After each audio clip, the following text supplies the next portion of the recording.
नमस्ते मित्रांनो, सुरेंद्रस ट्रॅव्हलॉगमध्ये आपलं स्वागत. आज आपण आलेलो आहोत त्रिमंदिर पुणे या ठिकाणी. पुण्यापासून फक्त 20 किलोमीटर अंतरावर पुणे बेंगलोर हायवेवर. आणि हे मंदिर जे स्थापन झालेलं आहे त्याची प्रेरणा ॲक्च्युली श्री परमपूज्य दादा भगवान महाराजांची आहे.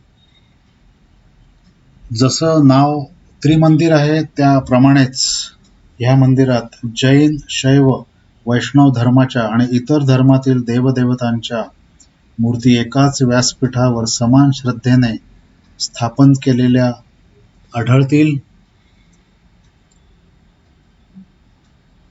मुख्यत्वे करून हे मंदिर जैन धर्मातील एक सर्वात आदरणीय जिवंत तीर्थंकर श्री सिमंदर स्वामी यांना डेडिकेट केलेलं आहे.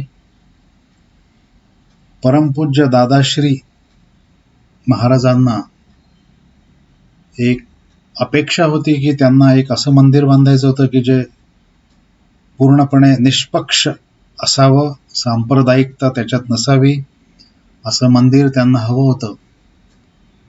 त्याप्रमाणे त्यांनी हे मंदिर म्हणजे त्यांनी 18 मंदिरं आत्तापर्यंत बांधून झालेली आहे. त्यांच्या संकल्पनेप्रमाणे हे 19वे मंदिर पुण्यात आता भक्तांसाठी खुलं झालेलं आहे. आपण मध्यभागी बघू शकतो एक अतिशय विलोभनीय अशी सिमंदर स्वामींची मूर्ती, जी की 13 फूट उंच आहे, बसलेली आहे. अतिशय विलोभनीय मूर्ती.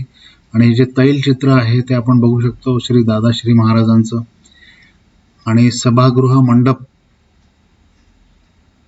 आहे, बुक स्टॉल आहे सभागृहात.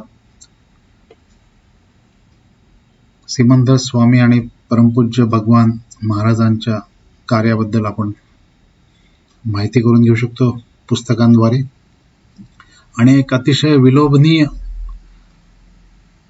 असं दृश्य आपल्याला इथे मिळतं. आणि एक विलक्षण शांततामय वातावरणामध्ये एक आल्याचं आपल्याला एक फिलिंग येतं या ठिकाणी, या मंदिरात आल्यानंतर. तर माझी अशी विनंती आहे की आपण सर्वजण या मंदिराला भेट देऊन श्री सिमंदर स्वामींचं दर्शन घ्यावं.